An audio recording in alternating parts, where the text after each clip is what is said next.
Hi friends, இன்றைக்கி என்ன பார்க்க போகிறோம் அப்படின்னு பார்த்தீங்கன்னா, ஒரு குட்டி கதை தாங்க பார்க்க போகிறோம். இந்த கதையில் வந்துட்டு ஒருத்தர் அவங்களோட மனைவியை பார்த்து கேட்குறாரு, நம்ம வீட்டில் எப்படி ஃபோன் பில் வந்து அதிகமாகிக்கிட்டே இருக்குது, நானும் சரியாக ஃபோன் இங்கே யூஸ் பண்ணுறதில்ல, எல்லாமே வந்து பார்த்தீங்கன்னா ஆஃபீஸ்லேயே பேசிக்கிறேன், நீ தான் இப்போ அதிகமாக யூஸ் பண்ணியிருக்கியாட்ருக்கு அப்படின்னு சொல்கிறாரு.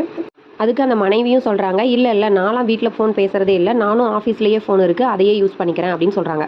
அப்போது நானும் யூஸ் பண்ணல, நீயும் யூஸ் பண்ணல, ஃபோன் பில்லு மட்டும் அதிகமாகிக்கிட்டே இருக்கு, எப்படி ஒருவேளை நம்ம மகனேது பேசியிருப்பானா அப்படின்னு சொல்லிட்டு அவன் வந்ததுக்கப்புறம் கேட்குறாங்க. அதுக்கு அவங்களோட மகனும் சொல்கிறாரு, இல்லை என்னோட ஆஃபீஸ் மொபைல்லையே நானும் பேசிக்கிட்டேன், நான் யூஸ் பண்ணல அப்படின்னு சொல்கிறாங்க. அப்போது எப்படி தான் பில் அதிகமாக இருக்கும், நம்ம 3 பேருமே நம்ம வேலை செய்கிற இடங்களில் இருக்கக்கூடிய ஃபோனையே யூஸ் பண்ணிக்கிறோம், இங்கே எப்படி ஃபோன் பில் அதிகமாக இருக்கும் அப்படின்னு யோசிக்கிறாங்க. அப்போ தான் அவங்க பையன் சொல்கிறான், வீட்டு வேலை செய்கிற பொண்ணு வந்து அந்த ஃபோனை சுற்றி வரதை நான் பார்த்துருக்கேன் அப்படின்னு சொல்கிறான்.